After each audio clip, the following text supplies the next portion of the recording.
পর্যন্ত মনে আছে এই ধামরাই একই ব্যানারের মাহফিলে আমি বয়ান করেছিলাম গত বছর বা তার আগের বছর বাদ মাহফিল। সেখানে আমি তো আর বলে দেই নাই, কিন্তু যার দিলে মহব্বত আছে তাকে কিভাবে আগলে রাখা যায়। কিছু ছেলে পেলে আমাদের মজলুম নেতা মাওলানা মামুনুল হক হাফিজাহুল্লাহ শাইখুল হাদিস ইবনে শাইখুল হাদিস তার পক্ষে স্লোগান দিয়েছিল, মনে পড়ে? এটাকে কেন্দ্র করেও এক শ্রেণীর ধান্দাবাজের লেজের মধ্যে আগুন ধরে গিয়েছিল। তারা এটাকে কেন্দ্র করে আলেম ওলামারে হয়রানি করতে চেয়েছিল, কোরআনের মাহফিলের বিরুদ্ধে ষড়যন্ত্র করতে চেয়েছিল। ওরা করেছিল ষড়যন্ত্র, আল্লাহ করেছেন কৌশল। আল্লাহ এমন কৌশল করেছেন, ওদের ষড়যন্ত্র নস্বাত হয়েছে। নিজের এলাকা ছেড়ে, ঘর বাড়ি ছেড়ে করতে গিয়ে লুকাতে হয়েছে।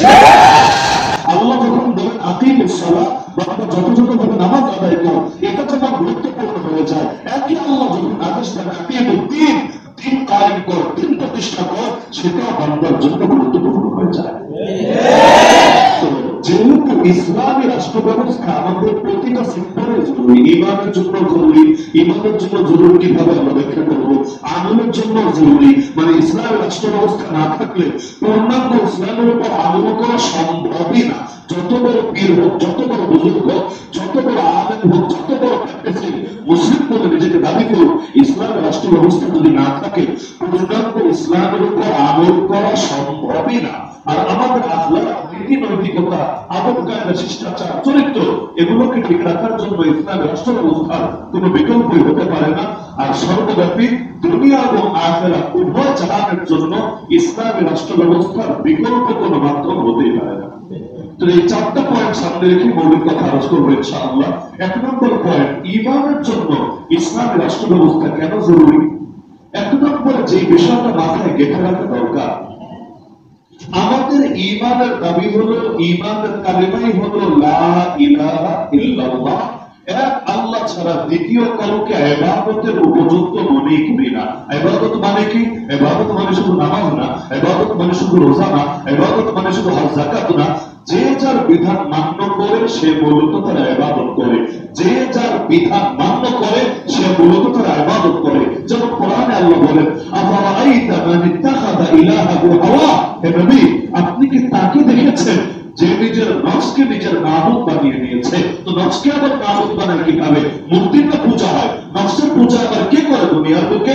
যে আলাদা করে নফসকে সেজদা দিবে, আলাদা করে নফসের উদ্দেশ্যে পূজা দিবে, অর্চনা করবে, এই কাজ কি করে? তাহলে নফসকে মাবুদ বানানোর মানে কি? মানেই হলো এটা যে নফসের বিধানকে মান্য করে এবং নফসের দাবিতে শিরক করে, নফসের দাবিতে কুফর করে, নফসের দাবিতে জাহেলিয়াতে জড়িয়ে যায়, সে মূলত আল্লাহকে মাবুদ বানায় নাই, নফসকে মাবুদ বানিয়ে নিয়েছে।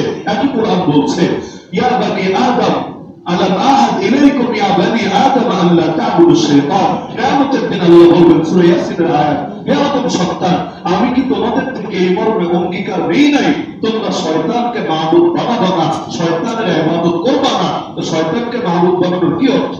দুনিয়াতে একটা গোষ্ঠী এমন আছে যারা ডাইরেক্ট শয়তানের করে, তবে এরা বিরল সংখ্যায় খুব কম, কিন্তু এমন লোক যারা আছে যারা শয়তানের কথা শুনে, শয়তানের বিধান মেনে আল্লাহর সঙ্গে শিরক করে, আল্লাহর সঙ্গে কুফর করে, ওরাও মূলত আল্লাহর অস্বীকার করে শয়তানকে মাবুদ বানিয়ে দিয়েছে। আল্লাহর গোলামের খাতা থেকে নাম মুছে দিয়ে শয়তানের গোলামের খাতায় নাম উঠিয়েছে। যারা নিজেদেরকে নিরপেক্ষ বলে দাবি করে তারা আসলে নিরপেক্ষ না। নাস্তিক দাবি করে সে কোনো ধর্ম মানে না, অথচ সে যেটা মানে এটাও একটা ধর্ম। তার ধর্মেও সুনির্দিষ্ট আকীদা আছে। যদি কোনো নাস্তিক তার কোনো আকীদার সাথে বিরোধ পোষণ করে, অন্য নাস্তিকরা বলবে তুই নাস্তিক জাতের কলঙ্ক, তুই নাস্তিক নামের ভুয়া নাস্তিক, কেন? তোর আকীদার মধ্যে ভেজাল আছে। নাস্তিকদেরও টুকটাক আমল আছে। কেউ যখন মরে নির্দিষ্ট সিস্টেমে কিছু আমল করে, যখন তার মৃত্যুবার্ষিকী আছে নির্দিষ্ট সিস্টেমে কিছু আমল করে। ওদেরও প্রতিটা জিনিসের একটা কালচার আছে, একটা রীতি আছে, একটা নীতি আছে। যদি একটা অভ্যুত করে তখন অবশ্যই সেটার উপর রোধ করার চেষ্টা করে। আমি বলছিলাম যে যার বিধান মান্য করে সে মূলত তাকে মাবুদ মনে করে। তো মুসলমান মাবুদ মনে করে কাকে? মনোযোগ কি মাইকের দিকে? মাইকের দিকে মনোযোগ দিয়ে লাভ নেই। মাইক যেমন আছে তেমন থাকবে, পুরোটা নতুন লাগবে রাখবে, কিন্তু এর সাথে আপনার কথা কি শুনবো নাকি ব্যক্তিগত পর্যন্ত কথা বন্ধ রাখবো? মনোযোগ কখন নষ্ট হতে দিবেন না, এটা তার মূল্যের জন্য জরুরি। আমার মনে আছে আমরা যখন ছাত্র ছিলাম, মাওলানা আবু তাহের মিসবাহ হাফিজাহুল্লাহ আদি হুজুর নাম শুনেছেন? আমাদেরকে রাশিদের মাদ্রাসার মধ্যে নসিহত করছিলেন। ওই সময় আকস্মিকভাবে বিদ্যুৎ চলে গিয়েছে। আমাদের ব্যবস্থায় ডাবল লাইন ছিল, মানে কারেন্ট লাইন একটা চলে গেলে আর একটা দিত, তো এই জন্য আর একটা জেনারেটর লাগতো না। কাকতালীয় ভাবে ওই দিন দুই লাইন একসাথে কারেন্ট না থাকার কারণে মাইক্রোবায় বিকল্প ব্যবস্থা হয়। মুসল খালি ভাবে বয়ান দিচ্ছিলেন মসজিদের মধ্যে, আপনারা এখানে যেভাবে বসা আমরা বসেছিলাম। আলহামদুলিল্লাহ আল্লাহ হুজুরের এতটা দাওয়াত জবান দিয়েছেন, মাইক ছাড়াই পুরো মসজিদের সবাই ভালো মতো শুনতে পাচ্ছিল। হঠাৎ করে আমাদের মসজিদে যেখানে ইমাম দাঁড়ায় এর পাশে একটা কাঁচের দরজা ছিল, এটার ভেতর দিয়ে মসজিদ থেকে বের হওয়া যেত। ওই কাঁচের দরজায় হঠাৎ করে একটা আওয়াজ হলো। এখন যত ছাত্র আছে সবার মোটামুটি মনোযোগ চলে গেল দরজার দিকে। কি হলো? দরজাটি ভাঙলো, তো বাড়ি খেলো, ধাক্কা খেলো, কি হলো? সঙ্গে সঙ্গে আগে আলোচনা বন্ধ করে দিলেন। পরে এটার উপরে 5 মিনিট শুধু কথা বললেন। এইটা তাহলে বলে মনোযোগটা অন্যদিকে ফিরালো, এর মানে তার ভেতরে এলিমেন্ট তলবে ঘাটতি আছে। এলিমেন্ট তলবে যদি ঘাটতি না থাকতো তার নজর এলিমেন্ট কথার দিকে থাকতো, তার নজর অন্যদিকে যেত না।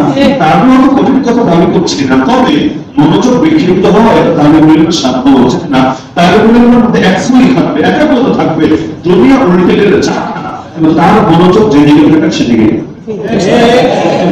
আমাদের ঈমান, আমাদের আকীদা এগুলো আল্লাহ ছাড়া দ্বিতীয় কাউকে মাবুদ মনে করি না, দ্বিতীয় কারো বিধান মান্য করি না, দ্বিতীয় কাউকে আনুগত্য করি না। এজন্য কোরআনে আল্লাহ জানিয়েছেন এই হুকুমুল্লাহ, বিধান দেওয়ার ক্ষমতা একজনেরই, বিধান দেওয়ার অধিকার একজনেরই, তিনি কে? আল্লাহ।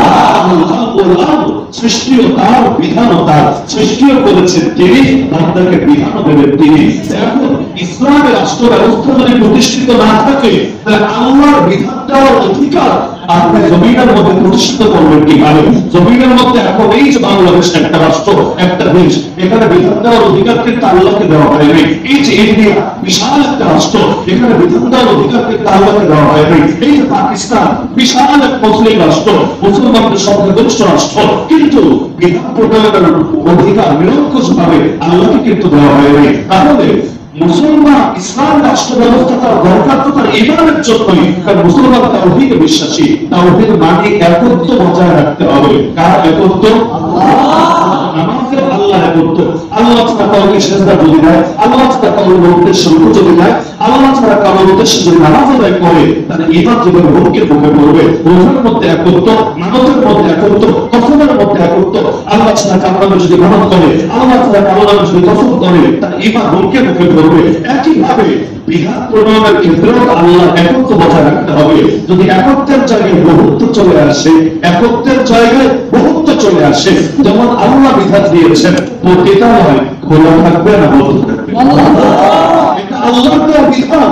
এবং এমন অকাত্য বিধান পৃথিবীর কোন আলেম দূরের কথা কোন সাধারণ মুসলমান জীবন পোষণ করতে পারবে না।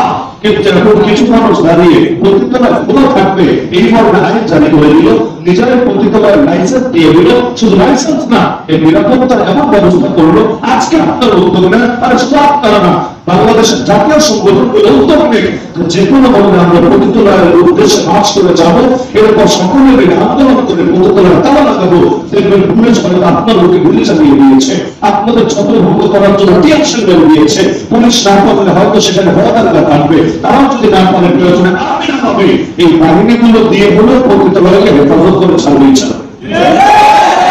আল্লাহ দিলেন কি, বান্দা বানালো কি। একই কথা সিনেমা হলের ক্ষেত্রে, একই কথা যাত্রা পালার ক্ষেত্রে, একই কথা এই আউল বাউল লালনবাদের ক্ষেত্রে, আর একই কথা এই মাদ্রাসার মধ্যে যে শিরিকগুলো চলে সেই ক্ষেত্রে, একই কথা মদের বারগুলো যে খুলে রেখেছে সেই ক্ষেত্রে। যতগুলো অন্যায় আছে যেগুলোকে আইনি ভাবে বৈধতা দেওয়া হয়েছে, এখন তো সমকামিতার পক্ষে আইন বানাতে চাচ্ছে, এলজিবিটিকিউর পক্ষে আইন বানাতে চাচ্ছে, আর সাংবিধানিক ভাবে নিষিদ্ধ, কিন্তু এর পক্ষে প্রকাশ্যে মিডিয়া মুখ ফুলিয়ে ফুলিয়ে দালালি করছে। সংবাদ মাধ্যমগুলো তাদেরকে নিয়ে নিউজ কভার করছে, রিপোর্ট করছে। এমনকি শিক্ষা কমিশনে পর্যন্ত শিক্ষা সিলেবাস প্রণয়নের জন্য এই সমকামীদের দালালদেরকে পর্যন্ত নিয়োগ দিয়েছে। রাষ্ট্রের বড় বড় সেলিব্রিটি পাবলিক ফিগারদেরকে দিয়ে পর্যন্ত সমকামিতার পক্ষে কথা বলা হচ্ছে নাউযুবিল্লাহি মিন যালিক। অথচ অন্যান্য সময় আপনি ইসলামের কথা বলেন, আপনাকে সংবিধানের দোহাই দিয়ে, আপনাকে আইনের দোহাই দিয়ে আপনার মুখে তালা লাগানোর চেষ্টা করবে। আরে কিসের করে সংবিধান আর আইনের দোহাই? আমার তো মনে আছে এই ধামরাই একই ব্যানারের মাহফিলে আমি বয়ান করেছিলাম গত বছর বা তার আগের বছর বাদ মাহফিল। সেখানে আমি তো আর বলে দেই নাই, কিন্তু যার দিলে মহব্বত আছে তাকে কিভাবে আগলে রাখা যায়। কিছু ছেলে পেলে আমাদের মজলুম নেতা মাওলানা মামুনুল হক হাফিজাহুল্লাহ শাইখুল হাদিস ইবনে শাইখুল হাদিস তার পক্ষে স্লোগান দিয়েছিল, মনে পড়ে? এটাকে কেন্দ্র করেও এক শ্রেণীর ধান্দাবাজের লেজের মধ্যে আগুন ধরে গিয়েছিল। তারা এটাকে কেন্দ্র করে আলেম ওলামারে হয়রানি করতে চেয়েছিল, কোরআনের মাহফিলের বিরুদ্ধে ষড়যন্ত্র করতে চেয়েছিল। ওরা করেছিল ষড়যন্ত্র, আল্লাহ করেছেন কৌশল। আল্লাহ এমন কৌশল করেছেন, ওদের ষড়যন্ত্র নস্যাৎ হয়েছে। নিজের এলাকা ছেড়ে, ঘর বাড়ি ছেড়ে করতে গিয়ে রক্ষিত হয়েছে।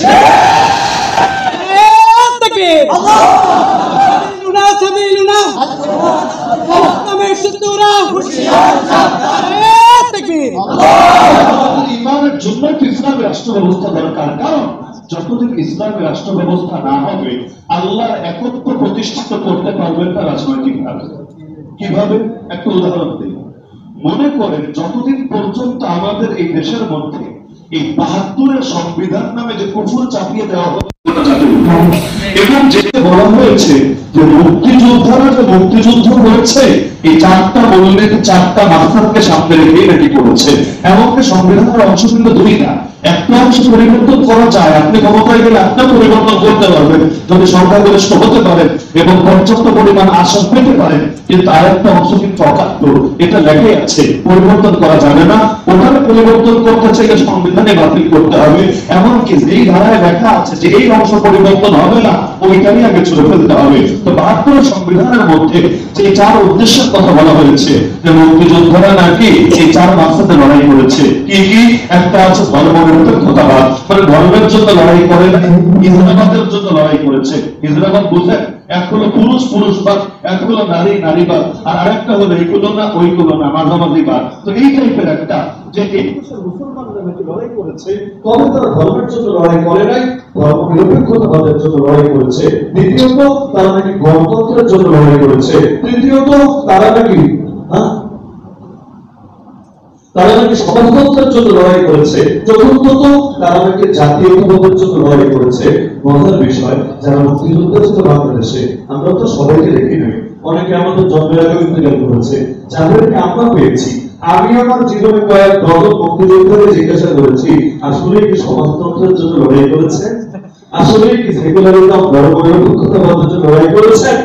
কেউ এমন জবাব দিয়েছে, বাবা সমাজতন্ত্র কেউ ভালো এটা আমি বুঝি না। সমাজতন্ত্রের জন্য লড়াই করবো, এটা কি জিনিস? সমাজতন্ত্র মানে কি? সমাজতন্ত্র বুঝি, তন্ত্রটা কি এটা আমরা বুঝি না। ধর্মনিরপেক্ষতাবাদ মানে কি?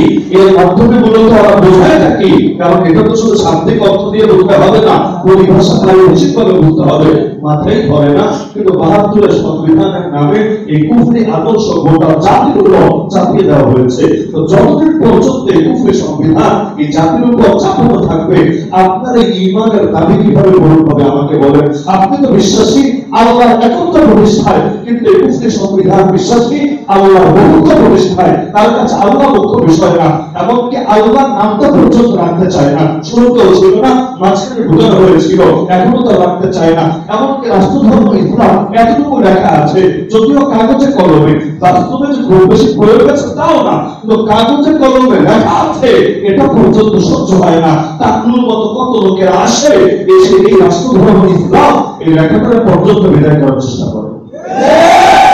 তাওহীদ যদি বজায় রাখতে চান, ঈমান যদি ঠিক করতে চান, তাহলে ইসলামের রাষ্ট্র ব্যবস্থা বিকল্পই হতে পারে না। কারণ ইসলামের প্রথম কথাই হবে আল্লাহর সার্বভৌমত্বে বিশ্বাস। আলহামদুলিল্লাহি রাব্বিল আলামিন, আমার আল্লাহ একমাত্র আর রব তাকেই বলে যিনি জীবন দেন, যিনি মৃত্যু দেন, যিনি সৃষ্টি করেন, যিনি পরিচালনা করেন, যিনি বিধান প্রদান করেন। তার কথাই আইন, তার কথাই বিধান, তার কথার বাইরে কারো কথা চূড়ান্ত হতে পারে না। আল্লাহ বললেন একটা, গোটা দুনিয়া মিলে বলবেন আরেকটা, গোটা দুনিয়াটা বাদ যাবে, কিন্তু দুনিয়া একদিকে তাই আল্লাহর বাদ দেওয়া যাবে। এর মধ্যেই রয়েছে সার্বভৌমত্ব। অথচ আমাদের দেশের মধ্যে এই সার্বভৌমত্ব আল্লাহর দেওয়া হয় নাই। রাষ্ট্র ব্যবস্থার মধ্যে সার্বভৌমত্ব দেওয়া হয়েছে কাগজে কলমে জনগণকে, বাস্তবে জনগণকেও দেওয়া হয় নাই।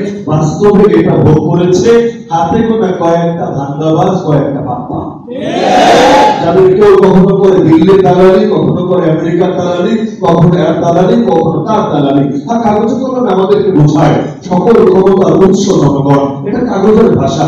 যদিও এই কথাটাও ভুল, একটাও ভুল। কেন? গণতন্ত্র মানে সকল ক্ষমতার উৎস জনগণ না, গণতন্ত্র মানে হলো সকল ক্ষমতার মালিক জনগণ। উৎস ভিন্ন জিনিস, মালিক ভিন্ন জিনিস। এখন উৎস কারে বলে আর মালিক কারে বলে, এটা নিয়ে বলতে চাই, আলোচনা আরো লম্বা হবে, সেদিকে আমি যাচ্ছি না। তবে যেটা বলে এটাও ভুল। মানে ওরা আলুরে পটল বলে, আলুরে যখন পটল বলে তখন কি বোঝা যায় জানেন? দুইটা জিনিস বোঝা যায়, একটা না। এক নম্বরে বোঝা যায় আলুও চেনে না, দুই নম্বরে বোঝা যায় পটলও চেনে না। ওরা যখন ইসলাম নিয়ে কথা বলে স্পষ্ট হয়ে যায় ওরা আসলে ইসলামও চেনে না, ইসলাম না চিনলে নাই, কিন্তু ওরা যে আদর্শের কথা বলে ওই আদর্শ ওরা চেনে না। এই যে সেকুলারিজমের অনুভব করে না, ধর্মনিরপেক্ষতাবাদ, আমি চ্যালেঞ্জ করে এটাও একটা নিখাত গরম অনুবাদ ছাড়া কিছু না। সেকুলারিজম মানে ধর্মনিরপেক্ষতাবাদ না, কিন্তু এই অনুবাদ জাতিকে শিক্ষা দেওয়া হয়েছে, তাদের উপর এটা চাপানোর চেষ্টা করা হয়েছে। তো বলছিলাম যে আল্লাহর একত্ব প্রতিষ্ঠা করতে চাইলে ইসলামের রাষ্ট্র ব্যবস্থা লাগবেই লাগবে। যদি না হয় এই তরিকায় যদি আমরা ইসলামের 10টা 20টা বিধান কায়েম করে ফেলি তবুও তাওহীদ কিন্তু হয় না। কেন হয় না জানেন? এই বিধান এজন্য কায়েম হয় নাই আল্লাহ বলেছেন, বরং এজন্য কায়েম হয়েছে আমার নেতা মেনেছে, আমার নেত্রী মেনেছে, সংসদীয় আসন যাদের আছে তারা মেনেছে। তাহলে দিন শেষে খোদা হলো তাকে আল্লাহ বলার কারণে তো মানা হলো না, বরং বান্দা বলেছে তাই মানা হলো। যেমন বান্দা বলেছে নামাজ পড়া যাবে, তাই নামাজ বৈধ। কিন্তু এই বান্দারা বলেছে জিহাদ করা তো দূরের কথা, জিহাদের কথাও বলা যাবে না, সাবিলুল্লাহ আল জিহাদের স্লোগান দেওয়া যাবে না, এমনকি ইসলামের কালেমার পতাকা পর্যন্ত উড়ানো যাবে না। ব্যাস এটা অবৈধ। অথচ একই ইসলাম নামাজ শিখিয়েছে, একই ইসলাম জিহাদও শিখিয়েছে, কিন্তু নামাজটাকে অনুমোদন দিয়েছে তাই বৈধ, জিহাদটাকে অনুমোদন দেয় নাই তাই অবৈধ।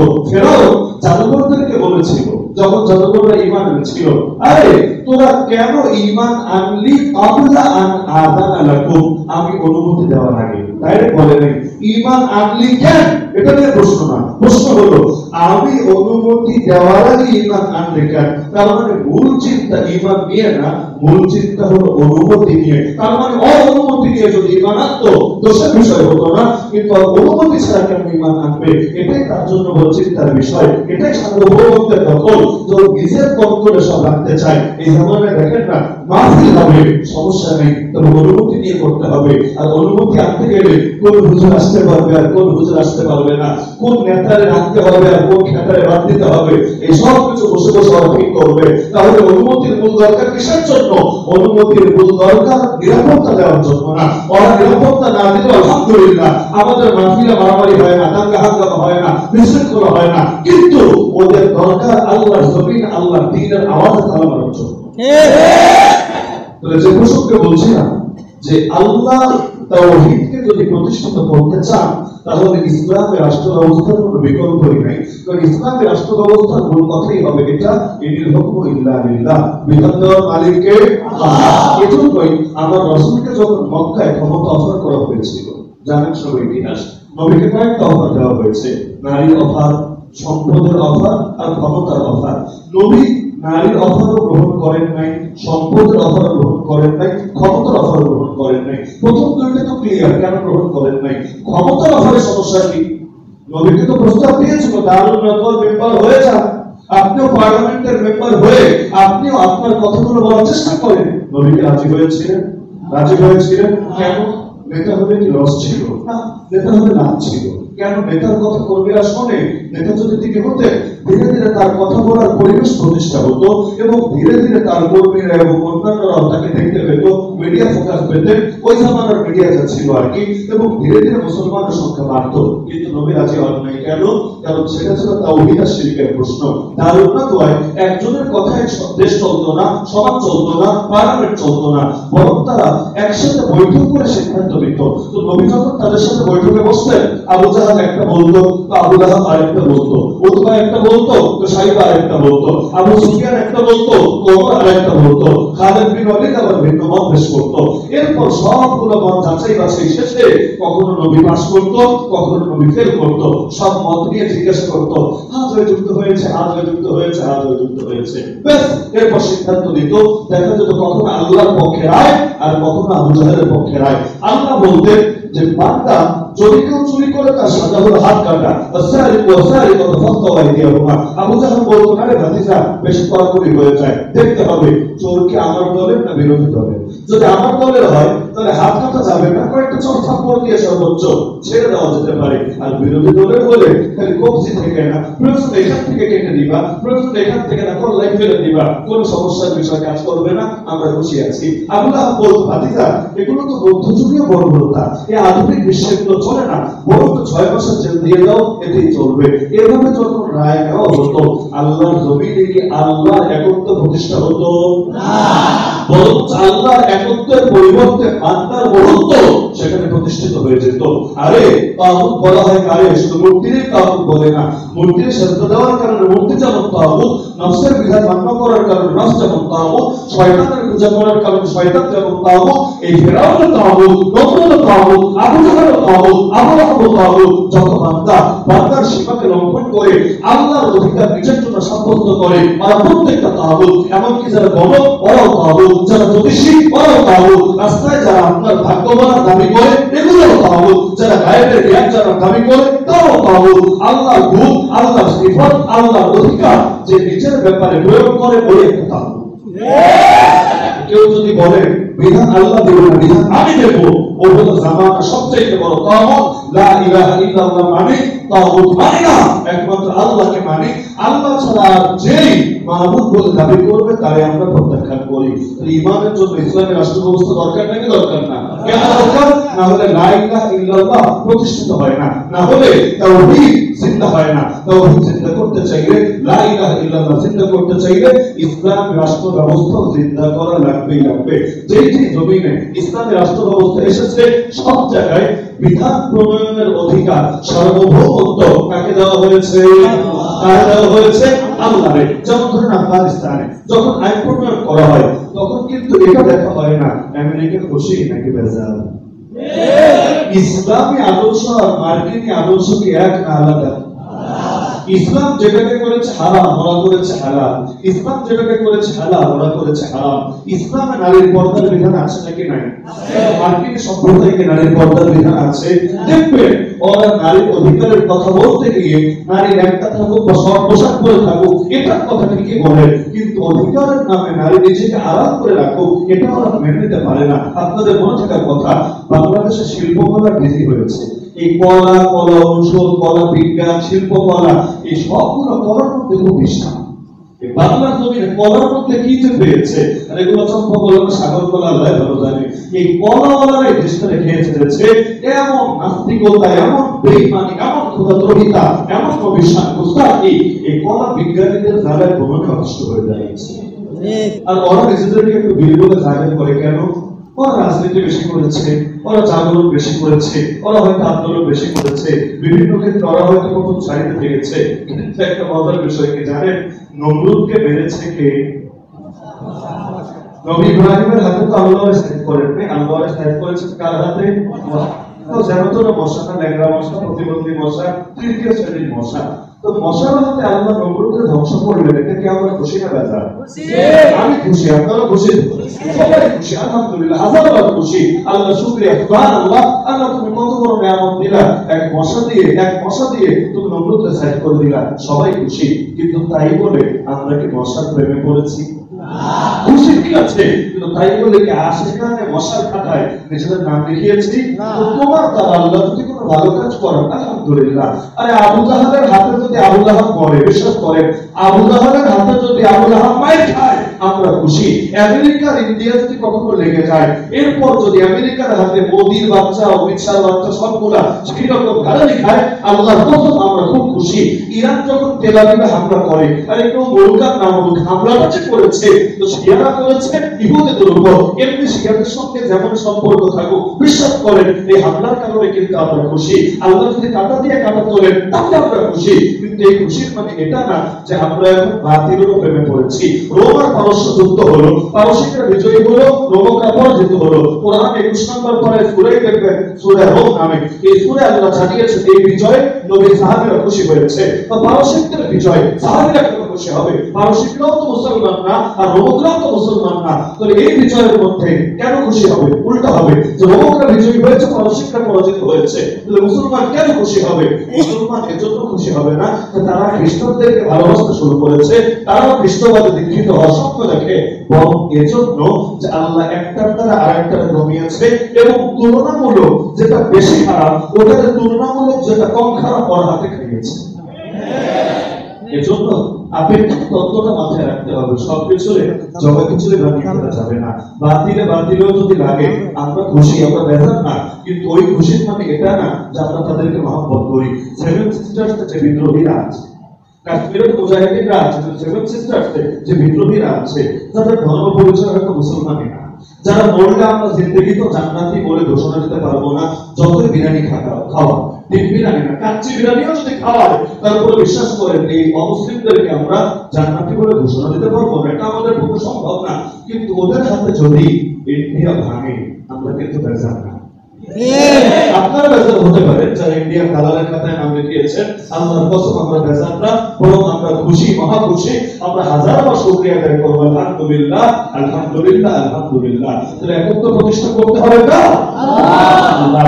প্রসঙ্গক্রমে এই কথার জবাব হয়ে গিয়েছে যে সব কাফেরও কিন্তু এক না, আর এটা বোঝাই যায় আবু তালেব অমুসলিম, আবু জাহাল অমুসলিম, দুই অমুসলিম এক না। আমরা সবাই এক নজরে দেখিও না, কিন্তু আমাদের মূল বিষয় মনে রাখতে হবে এই দেশে কতজন ক্ষমতায় এলো আর কতজন গেল, সামনে কতজন আসবে আর কতজন যাবে। তাদের মধ্যে যারা ভালো কাজ করেছে তো ভালো কাজ ভালোই করেছে, এটাকে আমরা খারাপ বলবো না, কিন্তু এর মানে এটা না যতদিন ইসলাম বিজয়ী না হবে ততদিন পর্যন্ত আমরা কিন্তু চুপ করে বসে থাকতে পারবো। এখন একজন বিদায় হয়েছে বলে আমাদের মুখে তালা মারতে বলবেন, একজন পলাতক হয়েছে বলে আমাদেরকে ভেঙে যেতে বলবেন, না, এটা সম্ভব না। আমরা তো আল্লাহর তাওহীদে বিশ্বাসী, যতদিন পর্যন্ত তাওহীদ আর মসজিদ মাদ্রাসা মার্কাজ খানকা তাবলীগ থেকে বের না হয়ে, যতদিন পর্যন্ত রাষ্ট্রে পার্লামেন্টে অর্থনীতিতে বিচার আচারে আইন কানুনে সাম্প্রদায়িক সংস্কৃতিতে প্রতিটা সেক্টরে প্রতিষ্ঠিত না হবে ততদিন পর্যন্ত আমাদের লড়াই চলবেই চলবে।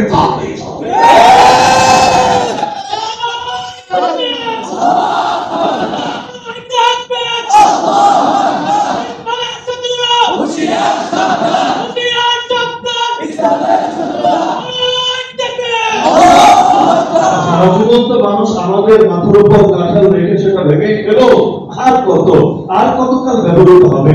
এবার নিজেরাও কিছু করতে শেখেন। আমরা এতকাল আওয়াজ করলাম স্বাধীনতার পর থেকে 53 বছর হয়ে গেল, আরে কাদিয়ানীরা কাফের এবং সংসদে আইন চাই, নবীর পরে নবী নাই, এই ব্যাপারে সংসদে আইন চাই, অথচ এটাকে চাওয়ার জিনিস রে ভাই, এটাকে চাওয়ার জিনিস রে ভাই।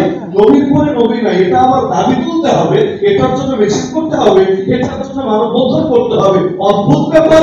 আগে বল তুই ব্যাপার বেটিতে মুসলমান কিনা, যদি মুসলমান না হোস তাহলে আমাদের দাবি অর্থ আছে, আর তুই নিজে যদি মুসলমান হোস তোর মতো মুসলমানের কাছে আমার দাবি তুলতে হবে করবো।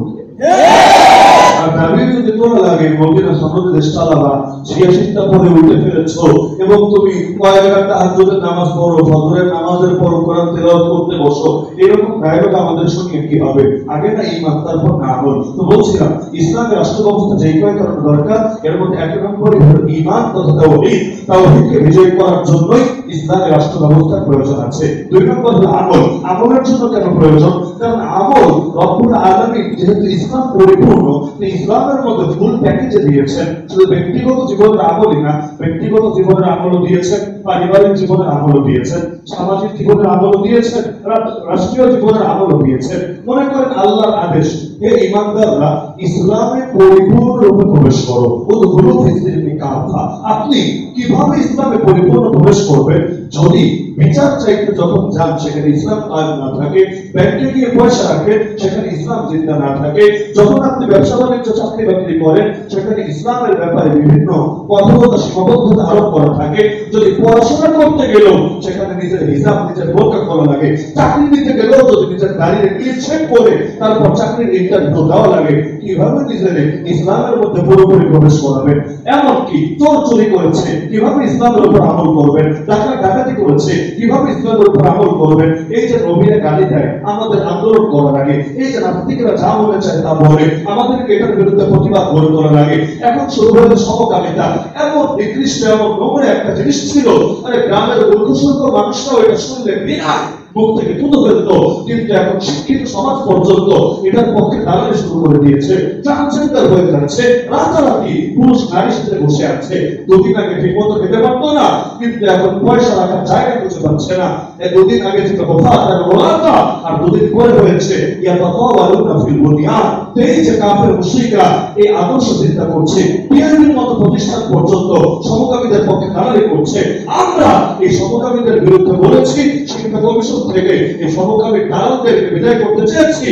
এজন্য এই দেশের অধিকাংশ মানুষের পক্ষে মৌলবাদ বলে টিটকারি মেরেছে। সরকার নাকি মৌলবাদীদের দাবির কারণে হার মেরেছে। কোনটা মৌলবাদী? গণতন্ত্র মানে যদি হয় অধিকাংশ মানুষের রায়, অধিকাংশ মানুষ আল্লাহর কসম সমকামিতা চায় না, সমকামিতা পছন্দ করে না। তো এখন কি তোমরা সংখ্যা লঘুরা সংখ্যা গরিষ্ঠদেরকে শাসন করবা? কারণ দেশে নাস্তিক কয়টা, দেশে সবাই এই সমস্ত নোংরামির পক্ষে দালালি করে এমন লোক কয়টা? তো তোমরা কয়জন মিলে যদি আমাদের উপর ছড়ি করো, এটারে গণতন্ত্র বলে না, এটারে ভণ্ডামি তন্ত্র বলে। ইসলাম তো ইসলাম, এটা বহুত বড় কথা। কোন গণতন্ত্রের টোকায় আমাদেরকে ফেলে রেখেছো? এই দেশের অধিকাংশ মানুষ এখন ইসলামী শরীয়ত ভালোবাসে, এই দেশের অধিকাংশ মানুষ শরীয়তের শাসন জানে, এটাই কামনা করে, এটাই প্রত্যাশা করে। কিন্তু গণতন্ত্রের মিথ্যা একটা অজুহাত দিয়ে আমাদেরকে ভুলিয়ে রেখেছে। না এখানে ইসলাম আছে, না এখানে গণতন্ত্র আছে, না আগে ইসলাম ছিল, না আগে গণতন্ত্র ছিল, পুরোটাই ভোগের উপর কারবার চলছে। পাকিস্তান যখন প্রতিষ্ঠা হয় স্লোগান ছিল কি? পাকিস্তান কা মতলব কিয়া লা ইলাহা ইল্লাল্লাহ। পাকিস্তান কা মতলব কিয়া লা ইলাহা ইল্লাল্লাহ। শুনবেন রক্ত আরো জ্বলে ওঠে। 6 লাখ মানুষের রক্তের উপর একটা রাষ্ট্রের প্রতিষ্ঠা হলো। 47 থেকে 2024 আজ পর্যন্ত তাদেরকে শুধু ধোকাই দেওয়া হলো। একদিনের জন্য লা ইলাহা ইল্লাল্লাহ কায়েম হলো না। দেখেন না, নবী রাসূলদের দোহাই দিয়ে ক্ষমতায় আসলো, 15.5 বছর থাকলো। আরে বেটি মদিনা শোনার পরে মক্কা শোনার পর তো কায়েম করা আগে তো কিসের মক্কি আর কিসের মাদানি, কিসের তাওয়াইফ আর কিসের ইয়ামানি, দিল্লি আর দিল্লি আসল এটার উপর আমল করতে করতে দিল্লি ইতিহাস পড়া। আর দিল্লি অতিক্রম করে মক্কায় যাবে কবে আর মদিনায় যাবে কবে? কতদিন হায়াত পাবে কি মেডিকেল গ্যারান্টি আছে?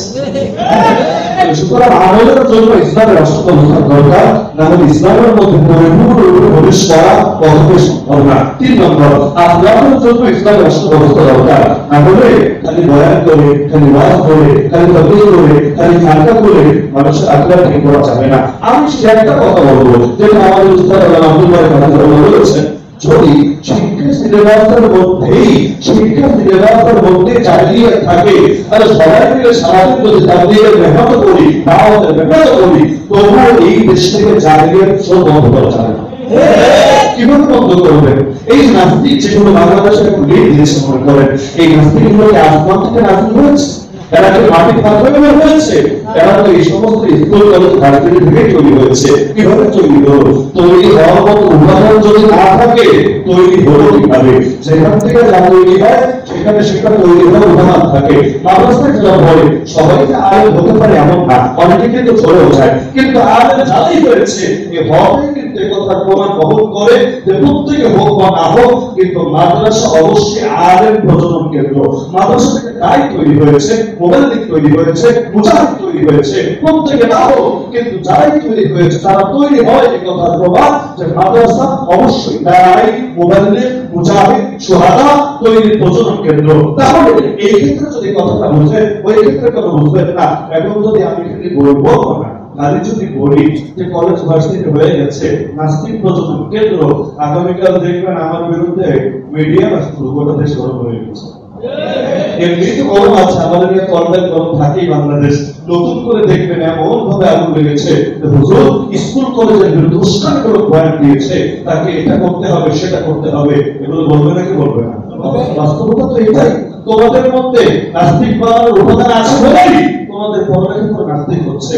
এমনকি আমি একটা কথা বলি, পরবর্তীতে সংশোধন করে দেবে ইনশাআল্লাহ। এই কলেজ ভার্সিটি গুলোতে যে সিলেবাস গুলো আছে না, কেউ যদি বুঝে বুঝে পড়ে, দিল লাগিয়ে পড়ে, বেশিরভাগ পড়াশোনা তো সার্টিফিকেটের জন্য পড়ে, কি লেখা না লেখা তাও তো সিরিয়াস হয় না, আর সবকিছু বই থেকে তারা নেয়ও না। এই যে বিশাল এক আন্দোলন করলো, জোরে আন্দোলন, এটা কি বই পড়ে শিখেছে? এটা কি স্কুল কলেজে শিক্ষকরা তাদেরকে শিখিয়ে দিয়েছে? না, বরঞ্চ অনেক শিক্ষা এমন যেটা বইয়ের বাইরে থেকেই নাই। বিশ্বজোড়া পাঠশালামও সবার আমি ছাত্র, নানান ভাবে নতুন জিনিস শিখছেন পাত্র। আমার একটা বক্তব্য, আপনার দ্বিমত থাকতেও পারে। স্কুল কলেজ ভার্সিটির যে সিলেবাস আছে, যদি এটা কেউ জেনে বুঝে দিল লাগিয়ে পড়ে আর অতিরিক্ত ভাবে কোন আলেমের সাথে বা কোন দ্বীনে মেহনতের সাথে সম্পর্ক না রাখে, এই মৌলিক যে ইলম সেটা যদি অর্জন করার জন্য আলাদা করে চেষ্টা মেহনত না করে, এই সিলেবাস তার অন্তত নাস্তিক না বানাক, বেঈমান বানিয়ে ছাড়বে। আমি দায়িত্বের সাথে বলছি, কেউ যদি চ্যালেঞ্জ করে আমি বই খুলে লাইভ ধরে ধরে দেখিয়ে দিতে পারবো যে এই কুফর, এই শিরিক, এই জাহেলিয়াত, এই বেদাত, এই সাহাবা বিদ্বেষ, এই নবী বিদ্বেষ, এগুলোর কারণে তারা কখনোই অকের উপর থাকতে পারবে না, অকের বাইরে চলে গিয়েছে। এখন যদি আমাদের বলে কেন যারা পড়েছে সব কি গোমরা নাকি, যারা ভালো আছে তারা কিভাবে ভালো আছে? আমি বলবো আমি বলেছি দুই তরিকা এক তরিকায় ভালো আছে। হয়তো কোন আলেমের সাথে, কোন হকপীরের সাথে, কোন শাইখের সাথে বা দ্বীনি কোন মেহনতের সাথে তার সম্পর্ক আছে, যেখান থেকে সে এটা হাসিল করে, অথবা সে এগুলো আসলে বুঝেই নাই, মানে স্কুলেরটাও তার মাথায় ধরে নাই, এজন্য অন্তত ইমানদার আছে। না হলে এই পরিমাণ কুফর শিরক ঢুকিয়ে রেখেছে। আমরা তো আন্দোলন করি কি নিয়ে? স্কুলের বইয়ে কি আছে এটা নিয়ে, কলেজের বইয়ে কি আছে এটা নিয়ে, ভার্সিটির বইয়ে কি আছে এটা কিন্তু আমাদের অনেকের নজরে আসে নাই। অথচ এই পরিমাণ কুফর শিরক আছে, প্রতি বছর কয়েক লাখ বেঈমান তৈরি করতে সক্ষম। আমাদের নৈতিক নৈতিকতা, আমাদের আখলাক হেফাজতের জন্য ইসলামী রাষ্ট্র ব্যবস্থার কোনো বিকল্প নাই। তাহলে আখলাক টিকাতে পারবেন না। এই যে নারীদেরকে আমরা টিকাতে পারছি না, যুবকদেরকে আমরা টিকাতে পারছি না, গণহারে ধ্বংসের দিকে চলে যাচ্ছে। যতই আইন করেন, যতই পুলিশ বাড়ান, পুলিশ দিয়ে সমাজ পরিবর্তন হবে না, বরঞ্চ এর জন্য ইসলাম চিন্তা করা লাগবে, তা দোয়া লাগবে। আর সর্বশেষ দুনিয়া এবং আখিরাতের সামগ্রিক কল্যাণের জন্য ইসলাম রাখবে। কারণ রহমতের মালিক কে? বরকতের মালিক কে? শান্তির মালিক কে? আল্লাহকে নারাজ করে আপনি শান্তি আনবেন কার থেকে? নরেন্দ্র মোদীর হাতে 1 কেজি শান্তিও নাই, অমিত শাহের হাতে 2 কেজি মুক্তিও নাই, আর জো বাইডেনের হাতে 5 কেজি বরকতও নাই, কারো হাতে কিছু নাই, সব কিছু একজনের হাতে। নামটা দুনিয়ার জীবনে যদি কেউ শান্তি চায়, কেউ মুক্তি চায়, কেউ যদি রহমত চাই, কেউ যদি বরকত চাই, ইসলাম ছাড়া কোনো বিকল্পই নাই। ইসলাম রাষ্ট্র ব্যবস্থা দরকার নাকি দরকার না? দরকার নাকি দরকার না? সুতরাং দরকার যখন মানলেনি, জীবনটাকে কোরবান করে দেন ইসলামী রাষ্ট্র ব্যবস্থা প্রতিষ্ঠার জন্য। হ্যাঁ, কোরবান করলেই বিজয় দেখে যেতে পারবো জরুরি না। সুমাইয়া রাদিয়াল্লাহু আনহা দেখে যেতে পারেন নাই, সাইয়্যিদুনা হুসাইন রাদিয়াল্লাহু আনহু খেলাফত আলা মিনহাজুন নবুওয়া নতুন করে চিন্তা হতে দেখে যেতে পারেন নাই। লেকিন দেখে যেতে পারি বা না পারি, জীবন কাজে লাগবে। সুতরাং আমার লাস্ট কথা এটাই, আমাদের প্রত্যেকের জীবন কোরবান হোক আল্লাহর জন্য। আমাদের জীবনটা বিক্রি করে দেয় আল্লাহর কাছে, অল্প দামে না, চড়া দামে। সেই দামের নাম হলো জান্নাতুল ফেরদাউস। জান্নাতুল ফেরদাউসের বিনিময়ে জান বিক্রি করে দেব আল্লাহর কাছে। আমরা প্রকাশ্যে বলি, প্রকাশ্যে আল্লাহর কসম, আমি অতীতেও বলি নাই, আমি এখনো বলতে চাই না। এই যে এখন কথায় কথা আমরা সুর পরিবর্তন করি, কেউ বলে আমরা গণতান্ত্রিক রাষ্ট্র চাই, কেউ বলে লিবারেল ডেমোক্রেটিক উদারনৈতিক গণতান্ত্রিক রাষ্ট্র চাই, কেউ বলে ওয়েলফেয়ার স্টেট কল্যাণ রাষ্ট্র চাই। আল্লাহর কসম, আমি মনে করি মুসলমানের কথা হবে আমরা একমাত্র, কেবলমাত্র, শুধুমাত্র খিলাফত আলা মিনহাজ নবুওয়াত চাই। আমাদেরকে তোদের ভাষায় কেন কথা বলতে হবে? এই সমস্ত ভাষা তো কাফেরদের ভাষা। এই পরিভাষাগুলো অনাবিষ্কার করেছে, ওরা ব্যবহার করে। ইসলাম মিসকিন হয়ে যায় নাই যে একটা বন্ধুদের থেকে পরিভাষা নিয়ে নিয়ে কথা বলতে হবে। আরে একজন বলে আল্লাহ আর একজন বলে খোদা, শব্দ বলে দুইটার উদ্দেশ্য একই, আল্লাহ মানে খোদা, খোদা মানে খোদা। আর একজন বলে গড, আর একজন বলে প্রভু। এই চারটা শব্দের মধ্যে আমার বলেন তো সবচেয়ে দামি শব্দ মুসলমানের সাগরা শব্দ কোনটা? গড। সাগরা শব্দ কোনটা? প্রভু। সাগরা শব্দ কোনটা? আল্লাহ। মুসলমান কথা বলবো মুসলমানের ভাষায়, কাফের মুশরিকদের ভাষায় কেন কথা বলবে? নামাজ পড়েছি আমি বলবো আমি ইবাদত করেছি, কেন বলবো পূজা দিয়েছি, কেন বলবো অর্চনা করেছি, আমি বলবো ইবাদত করেছি। এবার তোর ভালো লাগলেও কিছু আসে যায় না, ভালো না লাগলেও কিছু আসে যায়। আমাদের স্বতন্ত্র আদর্শ আছে এবং আমাদের আদর্শ পৃথিবীর সবচেয়ে দামি আদর্শ। উন্নত কখনো অবনতের সামনে নত হতে পারে না, উত্তম কখনো অধমের দাঁড়াই করতে পারে না। তোদের মনে চাইলে আমাদের শব্দ নেই, সেটা বিভিন্ন আলাপ। যেমন শহীদ ইসলামের শব্দ এখন হিন্দুরাও নিয়েছে, নাস্তিকরাও নিয়েছে, এমনকি বিজেপি আরএসএসও নিয়েছে। তো নিয়েছে, আমাদের শব্দ তোরা নিবি। আমাদের ব্যাংকিং, আমাদের অর্থনীতি, আমাদের যা কিছু আছে, এমন দেশও আছে কাফের দেশ, কিন্তু ব্যাংকিং সেক্টরে টুকটাক ইসলামিক কিছু নীতিমালা ফলো করার চেষ্টা করে। আমাদেরটা আমরা ব্যাপক রেখেছি। তোর মনে চাইলে যতটুকু মনে চাইলে, কিন্তু আমরা মুসলমান হওয়ার পর, সর্বশ্রেষ্ঠ জাতি হওয়ার পর কাফেরদের সুরে সুর মিলিয়ে কথা বলবো না। জায়েজ না জায়েজের আলাপ পরে, কিন্তু আমি মনে করি এটা মুসলমানের শামিল হওয়া উচিত না। আমাদের অতীত পূর্বপুরুষরা খেলাফত আন্দোলন করেন নাই। এই বাংলাদেশের খেলাফত আন্দোলনের কথা বলছি না, সেই ওবায়দুল্লাহ সিদ্দিকী রহমাতুল্লাহ আলাইহি সহ সেই তুরস্কের খেলাফত যখন হুমকির মুখে পড়লো, আমাদের হিন্দুস্তানের আকাবিররা ওই তুরস্কের খেলাফতকে হেফাজত করার জন্য, এটাকে জিন্দা রাখার জন্য আন্দোলন করেন নাই। আরে বলেন নাই? খেলাফতের জন্যই তো আমাদের সবকিছু। আর খেলাফত কখনো দেশ ভিত্তিক হয় না, এটা আমি ক্লিয়ার করে দিই। যে বাংলাদেশ আমরা এখানে ইসলাম জিন্দা করে ফেললাম, এর মানে খেলাফত হয়ে গেল, বিষয়টা এমন না। খেলাফত তো হবে দুনিয়া ব্যাপী, সারা দুনিয়া মুসলমানদের ঠিকানা, মুসলমানদের অভিভাবক, মুসলমানদের আশ্রয়। খলিফা যিনি হবেন তিনি আমিরুল মুমিনিন, সমস্ত মুসলমানদের নেতা, সমস্ত মুসলমানের আমির। আরে খলিফা কায়েম হতে দেরি, পৃথিবীর মানচিত্র ঘুরতে দেরি হবে না ইনশাআল্লাহ। এই যে 200 কোটি মুসলমান 1 কোটি ইহুদির হাতে মাইর খায়, 1 কোটি ইহুদি আমাদের প্রথম কেবল দখল করে রেখেছে। কিভাবে সম্ভব? খলিফা নাই বলে সম্ভব। আজকে খলিফা থাকলে 57টা মুসলিম কান্ট্রি আছে, সবাইকে নিয়ে এমন বিশাল সম্মিলিত এক বাহিনী গড়ে তুলতো। ওই বাহিনীর সদস্যরা সবাই মিলে যখন ছুটতো, আর তাদের সঙ্গে আমাদের মতো যারা বাহিনী না, সাধারণ মুসলমান শাহাদাতের তামান্না রাখে, তারাও যখন কাফনের কাপড় গায়ে দিয়ে ইসরায়েলের উদ্দেশ্যে মার্চ করতে শুরু করতো, আর বিশ্বাস করে ইসরায়েলের এই কাপুরুষ, এই ভীরু ইহুদিরা ইঁদুরের রক্ত আজকে যদি খেলাফত জিন্দা হয়, আমি বিশ্বাস করি আমাদের রাষ্ট্র আবারও জিন্দা হতে, আবারও আমাদের দখলে আসতে সময় লাগবে না। আবারও রাম মন্দিরের জায়গায় সেই বাবরি মসজিদ, যেখানে এককালে বাবরি মসজিদ ছিল, ভেতরাম মন্দির বানিয়েছে, পুনরায় সেখানে বাবরি মসজিদ নির্মিত হতে সময় লাগবে না। আমাদের আতিয়া সিদ্দিকারা আর বন্দী থাকবেন আমেরিকার কারাগারে, আমাদের আলেম ওলামারা বছরের পর বছর কারাগারে নিযুক্ত থাকবে না। এই মাদ্রাসা মসজিদের বিরুদ্ধে কেউ ষড়যন্ত্র করতে পারবে না। এমনকি এই দরিদ্র শ্রেণী, এই খেটে খাওয়া মাজদুরেরা, এই সমস্ত নারী এবং শিশুরা আছে, তাদের কাউকে ব্যবহার করে এই সমস্ত ধান্দাবাজরা কোনো ধান্দা করতে পারবে না। সেদিন আসবে জাতীয় মুক্তি না আন্তর্জাতিক মুক্তি। আল্লাহ জমিন আল্লাহর বান্দা মাথা উঁচু করে দাঁড়াবে, কোনো বাতিল তারা দমিয়ে রাখতে পারবে না। ইসলামের খেলাফতের জন্য যারা কোরবান করবেন তো ইনশাআল্লাহ বলে বলুন গিয়ে, আমরা ইসলামের খেলাফতের কথা বললে মৌলবাদী বলবি, বল গিয়ে। আমরা ইসলামের খেলাফতের কথা বলে জঙ্গিবাদী বলবি, বল গিয়ে। আমরা ইসলামের খেলাফতের কথা বলবে সাম্প্রদায়িক বলবি, বল গিয়ে। আমরা ইসলামের খেলাফতের কথা বললে টেররিস্ট বলবি, বল গিয়ে। আল্লাহর কথা, আল্লাহর কথা, আল্লাহর কথা। আমরা কোনো গালিবাজের গালিকে, কোন নিন্দুকের নিন্দাকে, কোন সমালোচকের সমালোচনাকে পরোয়া করি না। আল্লাহর জন্য যখন জান দিতে শিখে দিয়েছি, আর যেই জাতি একবার রক্ত দেওয়া শিখে যায়, সেই জাতিকে পৃথিবীর কোন বাতিল অপশক্তি কিছুতেই দমিয়ে রাখতে পারে না।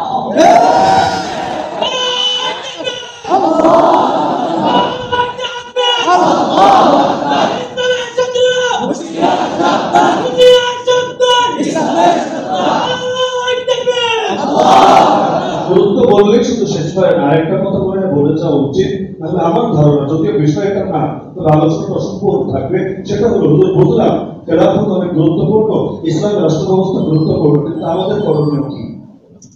এটা কি বলা দরকার আছে? যদি মনে করেন দরকার নেই তাহলে আমার জন্য সহজ, কারণ আমার আবার দূরে যেতে হবে। আর যদি মনে করেন দরকার আছে, অল্প কথা বলে দিই। আমাদের জন্য আমি মনে করি সবচেয়ে বেশি করণীয় হলো গণদাওয়াত। গণদাওয়াত বুঝেন? আপনি খেলাফত কায়েম করবেন কাদেরকে নিয়ে? এই জাতিকে নিয়ে স্বপ্ন দেখছেন? এই জাতির অধিকাংশ খেলাফত চায় না, এই জাতির অধিকাংশ ইসলামের রাষ্ট্র ব্যবস্থা চায় না, কারণ তাদেরকে ব্রেইন ওয়াশ করা হয়েছে, মগজ ধরে করে দেওয়া হয়েছে। তারা এখন খেলাফতকে আতঙ্ক মনে করে, আতঙ্ক ভয়ের বিষয় মনে করে। এই ভয় ভাঙতে হবে, গোটা জাতিকে জাগাতে হবে। দল মত নির্বিশেষে গণদাওয়াত, গণ আন্দোলন, গণ বিপ্লব তৈরি করতে হবে। এরপর সর্বপ্রথম যে কুফরি শাসনতন্ত্র আমাদের উপর চাপিয়ে রেখেছে, এই শাসনতন্ত্রকে ডাস্টবিনে অথবা ট্রেনে ছুড়ে ফেলতে হবে। আলেম ওলামা দিন দরিদ্র জনতাকে নিয়ে একটা ইসলামী শাসনতন্ত্র প্রণয়ন করতে হবে।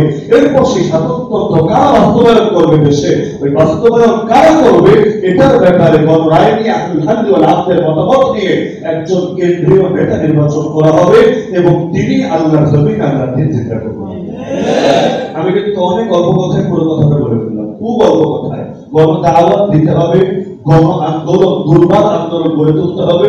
বলবেন আন্দোলন তো বহুত হয়েছে, কিন্তু আদর্শ ভিত্তিক কমই হয়েছে। আন্দোলন হয়েছে কোন একটারে মাথা থেকে সরানোর জন্য, তো পরে কি হবে, নেক্সট কি হবে, পরে কি ইসলাম জিন্দা হবে? এইরকম নিয়ত আন্দোলন হয় নাই, যার কারণে একদিকে আন্দোলন হয়, আরেকদিকে আন্দোলন হাইজ্যাক হয়ে যায়। বাংলাদেশ কতবার আন্দোলন হলো? 69 হয় নাই, 90 হয় নাই, 2024 হয় নাই, এমনকি মুক্তিযুদ্ধ হয়ে গেল, কিন্তু সবগুলোর ফলাফল খালি হাইজ্যাক আর হাইজ্যাক হয়ে যায়। আন্দোলন খালি করলেই হয় না, গণ আন্দোলন করতে হয়, আন্দোলন ধরেও রাখতে হয়। ঈমান শুধু আনলেই হয় না, ঈমান আনতেও হয়, ঈমান বাঁচাতেও হয়, ঈমান নিয়ে চলতেও হয়। গণ আন্দোলন, গণ বিপ্লব গড়ে তুলতে হবে। এরপর শাসনতন্ত্র, এই শাসনতন্ত্র কুফরি শাসনতন্ত্রের অধীনে ক্ষমতায় গিয়ে আল্লাহর কসম করে বলি টুকটাক পরিবর্তন আসবে, আমি অস্বীকার করি না, কিন্তু কখনোই ইসলাম পূর্ণাঙ্গভাবে জিন্দা হবে না, এটা সম্ভব না। আমি কসম করে বললাম, কসম। কেউ যদি প্রমাণ করতে পারে যে আমার এই কসম ভুল, আমি কাফারা দিয়ে দেবো, কিন্তু ইনশাআল্লাহ কেউ কখনো পারবে না। কুফরি সংবিধানের অধীনে ক্ষমতায় গিয়ে এবং সেটা রক্ষা সফল করে ইসলাম জিন্দা করা যায় না। হক জিন্দা হবে হক তরিকায়। এর মানে এটা না যে আমি এখন বলবো কেউ ক্ষমতায় যাবেন না, কেউ কোনো চেষ্টা করবেন না। আপনার তরিকায় চেষ্টা করেন, সেটা আল্লাহ তাআলাই ফয়সালা করবেন। এটা কি উত্তম ছিল নাকি কম উত্তম ছিল নাকি বেশি উত্তম ছিল, সেটা পরেরটা পরে। লেকিন এই কথায় আপনি একমত হতে বাধ্য, এভাবে চূড়ান্ত বিজয় আসবে না। চূড়ান্ত বিজয়ের জন্য সংবিধান সংস্কার না, কি সংস্কার? সংবিধান বাতিল করতে হবে, বাতিল বাতিল করে এরপর ইসলাম সম্মত সংবিধান আসবে। আর সংবিধান তো একটা লিখিত পুস্তক, বাস্তবায়ন কে করবে? নির্বাহী শাসক ফেরাতে হবে। আমি যদি ভুল বলে থাকি আমাকে ভুল শুধরে দেবেন, আমি ইনশাআল্লাহ যে কোনো মুহূর্তে তওবা করতে, রুজু করতে রাজি আছি। আর যদি মনে হয় না ভুল না এটাই সঠিক, এর জন্য ব্যাপক ব্যাপক গড়ে তুলেন। একজন দুজনের কথায় দেশ পরিবর্তন হবে না। খেলাফত নিয়ে, ইসলামী পতাকা উড়িয়ে উড়িয়ে, সাবিকুল আল জিহাদ স্লোগান দিয়ে, এমনকি ইসলামের প্রতিটা বড় সুন্নাতকে চিন্তা করে করে বাতিলকে বুঝিয়ে দেন। আগামীর বাংলাদেশ ইসলামের বাংলাদেশ, আগামীর বাংলাদেশ কোরআনের বাংলাদেশ। আল্লাহ তৌফিক দান করুন। ওয়া আখিরু দাওয়ানা আলহামদুলিল্লাহি রাব্বিল আলামিন। আসসালামু আলাইকুম ওয়া রাহমাতুল্লাহি।